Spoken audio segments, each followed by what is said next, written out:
Hello everyone, मैं वीनू वर्मा आप सभी का एक्सेल इन एजुकेशन चैनल में स्वागत करती हूँ। फ्रेंड्स, आप सभी को पता है कि यहाँ पर हम यूजीसी नेट की तैयारी करते हैं जो जून 2024 में परीक्षा आपकी होने वाली है, और साथ में हम पेपर 1 के साथ साथ पेपर 2 एजुकेशन की भी तैयारी करते हैं, और इसी तैयारी से आपके सेट के एग्जाम की तैयारी हो जाती है, असिस्टेंट प्रोफेसर के एग्जाम की भी तैयारी हो जाती है। ठीक है, तो अगर आप एजुकेशन से पीजीटी या नेट एजुकेशन या असिस्टेंट प्रोफेसर के एग्जाम की परीक्षा दे रहे हैं तो यहाँ पर ज्वाइन हो जाइए। सारी तैयारी आपकी फ्री ऑफ कॉस्ट कराई जाएगी। ठीक है, और साथ में ही मैं यूपीएचजीएससी जो एडवर्टीजमेंट 51 है, अभी एग्जाम की डेट आई नहीं है, उसके लिए जीएस का पोर्शन भी कवर कराती हूँ। तो अगर आपके जानने में कोई है तो आप यहाँ पे वीडियो की लिंक शेयर कर सकते हैं और उनसे जो है यहाँ जोड़ने को कह सकते हैं, तो मेरे चैनल को भी हेल्प मिलेगी और आप सबका सपोर्ट मुझे मिलेगा। ठीक है, आज की इस वीडियो में हम मास्टर क्लास सीरीज़ की इस श्रृंखला में ये लेक्चर नंबर 12 है। इसमें हम रिसर्च एप्टीट्यूड के प्लेजरिज्म साहित्यिक चोरी के बारे में यहाँ डिस्कस करेंगे। इसमें आपको सारे पीवाईक्यूज मिल जाएंगे जो 2019 से 2023 तक जो अभी दिसंबर में पूछे गए हैं, लेटेस्ट क्वेश्चन वो भी मिल जाएंगे, कॉन्सेप्ट भी आपको दिया जाएगा। ठीक है, तो अगर आप पहली बार आए हैं तो सब्सक्राइब जरूर कर लीजिएगा और साथ में बेल आइकन को प्रेस कर लें, आने वाली वीडियो के नोटिफिकेशन इसके द्वारा मिल जाएंगे। साथ में टेलीग्राम चैनल को भी ज्वाइन करें, कोई भी पीडीएफ या आपको क्वेश्चन सीरीज या कुछ भी दिया जाता है तो वो वहीं पे प्रोवाइड किया जाता है। ठीक है, टेलीग्राम का लिंक आपको डिस्क्रिप्शन में मिल जाता है। तो हम स्टार्ट करते हैं। सबसे पहले आपको ये समझना चाहिए कि प्लेजरिज्म है क्या, साहित्यिक चोरी से मतलब क्या होता है। तो देखिए, शोध में अगर साहित्यिक चोरी की बात करें तो किसी और के विचारों, शब्दों या कार्य को उचित श्रेय या स्वीकृति के दिए बिना, है ना, किसी को भी आप कोई क्रेडिट नहीं देते हैं लेकिन उसका कंटेंट अपने कंटेंट में यूज़ कर लेते हैं, तो इसे ही क्या करते हैं हम प्लेजरिज्म या साहित्यिक चोरी कहते हैं, और इसको नैतिक उल्लंघन माना जाता है। ठीक है, तो ये आपके एथिक्स के खिलाफ होता है और हमको इस तरह के काम नहीं करने चाहिए। और ये जो प्लेजरिज्म की बात है, यहाँ पर हायर एजुकेशंस में जो एकेडमिक या मतलब साहित्यिक चोरी की अगर बात करें, इसकी रोकथाम के लिए जो रूल्स रेगुलेशन बनाए गए वो यूजीसी विनियम मतलब यूजीसी रेगुलेशन 2018 इसके सिद्धांतों पर आधारित है। ठीक है, अब देखिए, ये तो हो गई प्लेजरिज्म की बात कि क्या होता है और किस तरह से होता है। यहाँ पर जो क्वेश्चन है ना, ये आपका दिसंबर 2023 का क्वेश्चन है, 8 दिसंबर 2023 को पूछा गया शिफ्ट सेकंड में। तो इसमें देखिए पूछ रहा है, साहित्यिक चोरी रोकने के लिए यूजीसी रेगुलेशन 2018 के अनुसार कौन सी समानताएं लेवल 3 साहित्यिक चोरी के अंतर्गत आएंगी। अब आपको समझ में आ रहा है कि क्या क्या चीज़ें हमें पढ़नी है। तो देखिए, साहित्यिक चोरी के बारे में बता दिया क्या चीज़ें होती हैं, और अभी मैं तो ये क्वेश्चन पैटर्न आपको दिखा रही हूँ। इसके बाद में अगली जो स्लाइड्स हैं, पहले आप क्वेश्चन देख लीजिए कि अभी किस तरह से क्वेश्चन पूछे गए हैं, और इसके बाद पूरा कॉन्सेप्ट और साथ में जो पीवाईक्यूज इसके पिछले ईयर्स में आए हैं वो भी सारे आपको दिए जाएंगे। तो देखिए, यहाँ पर अगर हम बात करें ना, कौन सी समानताएं, लेवल 3 की बात हो रही है, यूजीसी रेगुलेशंस जो है आपके 2018 के अनुसार, है ना। तो ये आपको समझ में आया क्या क्या चीज़ें इसी क्वेश्चन से पता लग रही हैं। तो इसमें देखिए, जो 60% से अधिक समानता होती है वो लेवल 3 के अंतर्गत आती है। ठीक है, तो आप बोलोगे कि ऐसे कैसे हम जान लें, तो अभी सारी चीज़ें मैं आपको दूंगी और आप अभी से पेन कॉपी अपना लेके बैठ जाइए, नोटबुक में अपना सारा चीज़ नोट करते चलिएगा। ठीक है, तो इसमें देखिए यहाँ पर जो है आपका 60% से जो अबव है ना, डी और ई, ये वाला कॉन्सेप्ट सही होगा। ठीक है, तो यहाँ पर आप देख सकते हैं, देखिए जो 0 लेवल पे है ना, 10% तक समानता होती है, कोई पनिशमेंट नहीं होता है यहाँ पर। ठीक है, फर्स्ट लेवल पे क्या होता है, यहाँ पे 0 लेवल से शुरू होता है ना, ये चीज़ याद रखनी है आपको। और प्रथम स्तर फर्स्ट लेवल जो है 10% से 40% तक सिमिलरिटी, सेकंड लेवल पे क्या होती है 40 से 60, और थर्ड लेवल देखिए मैंने कहा आपको 60% से अधिक समानता है। ठीक है, अब ऐसे ही आपको अपने जो नोट्स आप बना रहे हो ना, नोट डाउन करते चलना है। ठीक है, इन्हीं की पॉइंट्स को आप नोट करते चलिए, और जहाँ जहाँ भी नोट करना होगा मैं खुद आपको बता दूंगी। दूसरा क्वेश्चन देखिए, शिफ्ट 1 में आया था 8 दिसंबर 2023 को ही। अब इसमें कह रहा है, किसी शोध प्रतिवेदन के निम्नलिखित में से कौन से खंडों पर साहित्यिक चोरी का पता लगाते समय समानता की जांच के लिए विचार नहीं किया जाता है। ठीक है, अब इसमें कौन कौन सी चीज़ों में विचार किया जाता है, प्लेजरिज्म का हम कहाँ कहाँ चेक करेंगे। तो यहाँ पर देखिए, जब आप क्या करते हो कि आप अपना कोई भी जो शुरुआत करते हो ना, तो उसी में यहाँ पर ये ध्यान रखना पड़ता है कहाँ कहाँ पे हम नहीं करेंगे। कोई अगर रूल्स रेगुलेशंस की बात होगी तो वहाँ पर नहीं होता है। ठीक है, और बिबिलियोग्राफी क्या है, ग्रंथ सूची होती है, तो जिसको हम लिटरेचर रिव्यू में चेक करते हैं ना, कहाँ कहाँ से इन्होंने कंटेंट लिया है, कहाँ कहाँ से हेल्प ली है, कौन कौन से सोर्सेज हैं, तो वो तो कोई भी करेगा, सोर्सेज तो वही रहते हैं, है ना। तो ये बिबिलियोग्राफी में दिया जाता है। ठीक है, तो यहाँ पर इसमें प्लेजरिज्म की जांच के लिए विचार नहीं किया जाता है। बाकी जगहों पे ऑब्जर्वेशन लोगे, कंक्लूजन निकालोगे, एब्स्ट्रैक्ट लिखोगे, तो वहाँ पर आपका होता है। ठीक है, तो ये बी और ई आपका यहाँ पर ये राइट ऑप्शन हो जाता है। इसमें देख लीजिए, है ना, यहाँ पर आप देख सकते हो। बाकी चीज़ें तो हम यहाँ पर देखेंगे ही कि सारी चीज़ें किस तरह हैं। अगला जो क्वेश्चन है ना, ये आपका 12 दिसंबर 2023 को पूछा गया है।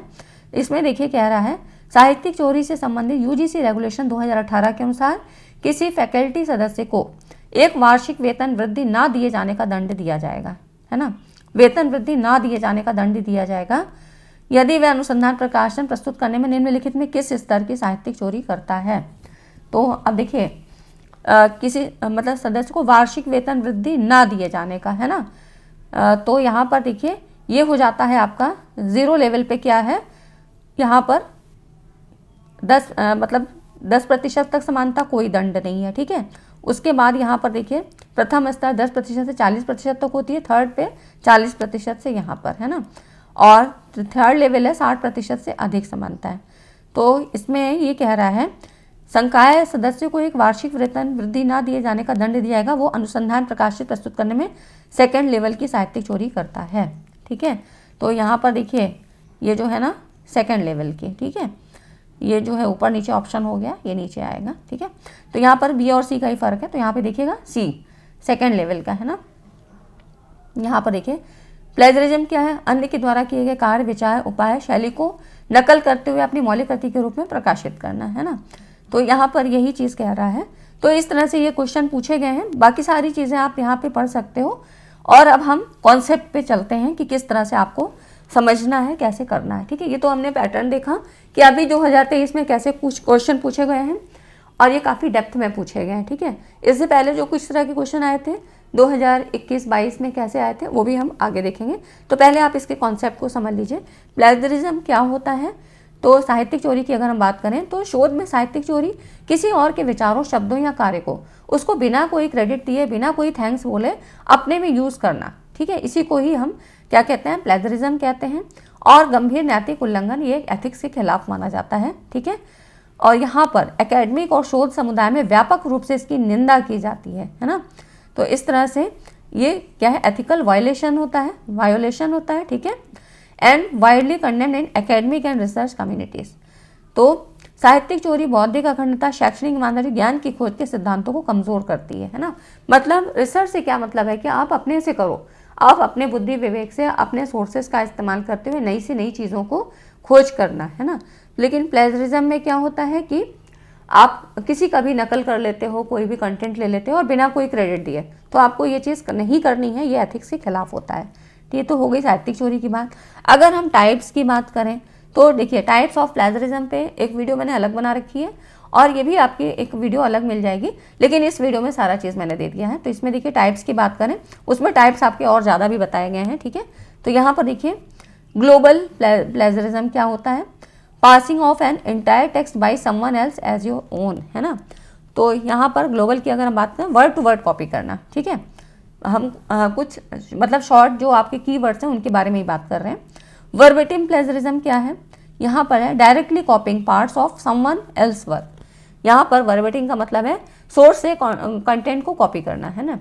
बिल्कुल जो है बिना, जैसे कि आपने कोई फुल स्टॉप लगाया, कॉमा, इन सब की गलती करना, क्वेश्चन मार्क कहाँ पे लगाना है ना, तो ये हो जाती है वर्बेटिम। मतलब आपने नकल किया और लेकिन इन सारी चीज़ों को ध्यान में नहीं रखा, तो ये वर्बेटिम प्लेजरिज्म होती है, directly copying parts of someone else work.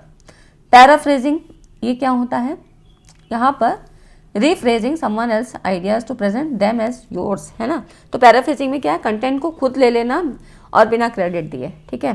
तो ये हो जाती है पैराफ्रेजिंग, थोड़ा बहुत इधर उधर करके आपने खुद से लिख लिया बिना उसको कोई थैंक्स या कुछ भी किए। फिर है पैच वर्क। पैच वर्क मतलब जैसे कि stitching together parts of different sources, है ना। डिफरेंट सोर्स से कुछ थोड़ा सा पार्ट लेके वहाँ पे अपने में उसको कॉपी कर लिया, ठीक है। सेल्फ प्लेजरिज्म क्या है, यहाँ पर recycling your own past work, जो आपने पिछला काम किया था ना उसी को नए काम के लिए पुनः उपयोग कर लेना बिना कुछ चेंज किए, है ना।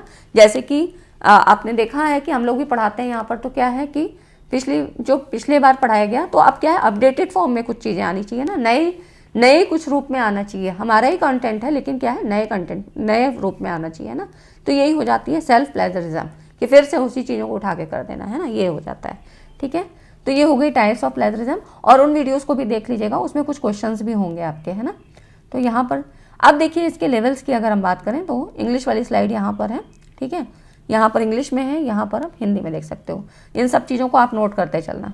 यहाँ पर देखिए जो शून्य स्तर तक मतलब 0 लेवल से 10% तक समानता, तो यहाँ कोई दंड नहीं होता है, ठीक है। ये 0 से 10, 0 to 10%, ठीक है, ऐसे यहाँ पर लिखा जाएगा। फर्स्ट लेवल क्या है, 10 से 40 है, बस ऐसे याद कर चलिए। यहाँ पर 3 लेवल तक हैं और ये 0 से स्टार्ट है ना, तो 0 1 2 3, तो यहाँ पर 0 से 10% तक तो कोई पनिशमेंट नहीं होगा। फर्स्ट लेवल है जो 10% से 40% तक अगर सिमिलरिटी पाई जाती है कंटेंट में, तो ऐसे छात्रों को अधिकतम 6 माह की निर्धारित अवधि के भीतर जो है संशोधित आलेख को जमा करने को कहा जाएगा, ठीक है। पहले वाला नहीं माना जाएगा, उससे कहा जाएगा कि करेक्ट करके दूसरा आप लिखिए, है ना। उसके बाद देखिए सेकेंड 40 से 60% तक समानताएं होती है, सेकेंड लेवल की बात हो गई, ठीक है। तो इसमें छात्रों को अधिकतम 1 वर्ष की अवधि के लिए संशोधित आलेख को जमा करने से वंचित किया जाएगा। यहाँ देख सकते हैं, इसको यहाँ पर डिमांड कर दिया जाता है, submission of revise article for a maximum period of 1 year, ठीक है। तो ये हो जाती है आपकी क्या, सेकेंडरी लेवल के। नेक्स्ट आप देखिए थर्ड लेवल के 60% से अधिक समानताएं, ठीक है। तो ये वाला जो है आपको जरूर याद रखना है, ऐसे छात्रों के उस कार्यक्रम के लिए रजिस्ट्रेशन ही रद्द कर दिया जाए। 60% से अधिक मतलब आप आधे से भी ज़्यादा कंटेंट दूसरे का यूज़ कर रहे हो, तो यहाँ पर क्या करेंगे, रजिस्ट्रेशन ही उसका रद्द कर दिया जाएगा, ठीक है। तो ये कुछ चीज़ें हो गई जो आपकी लेवल से संबंधित है। इतनी चीज़ें समझ में आई, वीडियो को लाइक ज़रूर करिए, बहुत ज़्यादा इंपॉर्टेंट वीडियो है और आपको सारी चीज़ें मैं एक ही जगह प्रोवाइड करने की कोशिश करती हूँ। और फिर इस बार यहाँ से भी क्वेश्चन आपके बनने फिर हैं, ठीक है।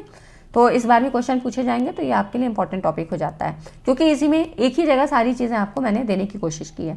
टूल्स की बात करें तो प्लेजरिज्म चेकिंग के लिए कौन कौन से टूल याद करोगे, मतलब इनको जो है आपको पता होने चाहिए कौन सी यूज़ करेंगे।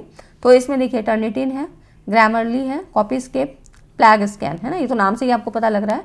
डुप्ली चेकर, क्यू टेक्स्ट, है ना, Viper, small SEO tool, search engine optimization, ठीक है। उरकुंड बहुत पूछा जाता है, इससे सवाल आपके बने हैं। और Turnitin, Urkund, WriteCheck, PlagTracker, EV, है ना, प्लेजरिज्म डिटेक्शन सिस्टम और यूनिचेक, है ना। तो ये टूल्स के बारे में बात होगी, कौन कौन से टूल्स हैं जिनका हम यूज़ करते हैं। तो इसमें से जिसमें टर्निटिन, उरकुंड, ये चीज़ें बहुत ज़्यादा पूछी जाती हैं, ठीक है। बाकी चीज़ें तो आप नाम से भी समझ जाते हो कि प्लैग स्कैन क्या है ना। तो अब देखिए जो क्वेश्चन आए थे 2022 में 23 में, वो किस तरह से पूछे गए। तो यहाँ देखिए, एक विद्यार्थी एक विश्वविद्यालय में अपना PhD थीसिस जमा करता है। उसके जो शोध प्रबंध की समीक्षा करने पर विषय वस्तु के 35% भाग में समरूपता पाई जाती है ना। तो UGC के रूल्स रेगुलेशन के अनुसार ये किस साहित्यिक चोरी के किस स्तर में आता है। तो आपको पता है ना, 0 to 10 फर्स्ट लेवल पे था, फिर 10 से 40 सेकेंड, है ना। तो यहाँ पर मतलब 0 लेवल, फर्स्ट, सेकेंड, थर्ड, 3 मतलब 4 लेवल हैं आपके। तो ये किस लेवल में आ जाता है, ये आपका लेवल 2, 10 to 40 जो है 40% किस में आ रही थी, लेवल 2 में, ठीक है। ये लेवल 2 हो जाता है। नेक्स्ट है आपका, एक विद्यार्थी UGC के रूल्स के रेगुलेशन के अनुसार अपने शोध प्रबंध, लघु शोध प्रबंध में मतलब डिसर्टेशन में साहित्यिक चोरी के लेवल 2 का अपराध करता है ना। तो किस के अंतर्गत विद्यार्थी को दंडित किया जाएगा। तो अभी हमने देखा तो कि इसको जो है जो आपका मतलब पहले 0 हो गया, फिर 1 हो गया, फिर 2 लेवल हो गया था। तो यहाँ पर क्या था, 10% वाले में तो कोई समानता नहीं, मतलब कोई दंड नहीं था, है ना। उसके बाद 6 माह की थी, फिर 1 साल की, फिर तीसरा लास्ट में क्या था कि उसका रजिस्ट्रेशन ही जो है यहाँ पर कैंसिल कर दिया जाएगा। तो यहाँ पर देखिए 1 वर्ष की अवधि के लिए यहाँ पर उसको जो अपनी जो रिवाइज उसका है ना डिसर्टेशन, उसको जमा करने से वर्जित कर दिया जाएगा, डिबार्ड कर दिया जाएगा, ठीक है। तो ये हो गया आपका 1 वर्ष की अवधि, है ना। तो इस तरह से क्वेश्चन आपके पूछे गए हैं। नेक्स्ट आप देखिए, निम्नलिखित में से किसका उपयोग साहित्यिक चोरी रोकने के लिए नहीं किया जाता है। तो अभी हमने पढ़ा टर्निटिन, ऑथेंटिकेट, उरकुंड, है ना, लेटेक्स का यूज़ हम नहीं करते हैं, ठीक है। यहाँ पर देखिए, तो इस तरह से यहाँ ये देख रहे हैं कौन कौन से हम यूज़ करते हैं। ये हो गया आपका टूल्स के बारे में। नेक्स्ट आप देखिए, वेबसाइट के बारे में पूछा है, कौन सा साहित्यिक चोरी की जांच का वेबसाइट है। आप देख रहे हैं, नाम आप देख लीजिए, टर्निटिन आपको दिखाई दे रहा है, ग्रामरली भी है ना। तो ये वाले ऑप्शन आपके हो सकते हैं, ठीक है। तो इसमें देखिए A and D, है ना, दोनों ही चीज़ें आपको दी हुई हैं, टर्निटिन भी है, ग्रामरली भी है ना। तो ये 2 ऑप्शन आपके, ये सारी चीज़ें आपके, ये जितने भी PYQs हैं ये आपके क्वेश्चन में पूछे गए हैं, ठीक है फ्रेंड्स। तो ये हो गई प्लेजरिज्म के बारे में, और इससे बाहर कुछ नहीं आता है। तो ये सारी चीज़ें दे दी हैं, और इसका जो है मैंने आपको पूरा नोट्स भी PDF जो है आपको उसमें दी थी। आपको बस स्क्रॉल करके ऊपर जाना पड़ेगा, क्योंकि ये मैंने पहले ही दे दिया था। तो आप देखिएगा, आपको सारी चीज़ें वहाँ पर मिल जाएंगी, ठीक है, साहित्यिक चोरी से संबंधित। तो एक बार आप चाहें तो उसको भी पढ़ सकते हैं, एक बार यहाँ पर देख लीजिए, और उसके बाद अगर ज़्यादा पढ़ना चाहते हैं तो वहाँ पर डिटेल आप पूरा देख सकते हैं। ठीक है फ्रेंड्स, तो आज की वीडियो कैसी लगी? अगर वीडियो हेल्पफुल लगी, क्योंकि मैं कम टाइम में आपको ज़्यादा से ज़्यादा कंटेंट प्रोवाइड करने की कोशिश करती हूँ। वीडियो अच्छी लगी तो वीडियो को लाइक एंड शेयर ज़रूर करिएगा, और इसी तरह की इंपॉर्टेंट सीरीज़ आपको मास्टर क्लास में मिलेगी, और जो है PYQs की सीरीज़ में भी आपको पूरा मिल जाएगा, ठीक है। तो आप लोग उनको देखिए, और यूनिट वाइज भी सारी चीज़ें आपको कवर करवाई जा रही है ना। तो जहाँ पर जैसी ज़रूरत है वो प्लेलिस्ट में मैं आपको ऐड करके दे देती हूँ, तो उन वीडियोज़ को ज़रूर देखिए। आपका सारा कॉन्सेप्ट कम से कम जो है आपकी 5-6 यूनिट यहाँ से आपकी कवर हो रही हैं अभी, है ना। जो लेटेस्ट पैटर्न है उसके अकॉर्डिंग मैं सारी चीज़ें आपकी यहाँ कवर करा रही हूँ। उसके बाद हम मैथ्स की भी प्रैक्टिस करेंगे, और जितने भी अगर कोई प्रॉब्लम वहाँ होती है तो आपके ICT में जो कन्वर्जन वगैरह है, और मैथ्स के जो भी है, रीजनिंग के हैं, वो सारी चीज़ें मैं आपको यहाँ कवर कराऊंगी, और ईजी वे में समझाने की कोशिश करूँगी, ताकि किसी के लिए भी ये प्रॉब्लम ना हो। ठीक है फ्रेंड्स, तो थैंक्स फॉर वॉचिंग, और वीडियो को लाइक एंड शेयर करके जाइएगा। मिलते हैं अगली वीडियो में, तब तक के लिए धन्यवाद।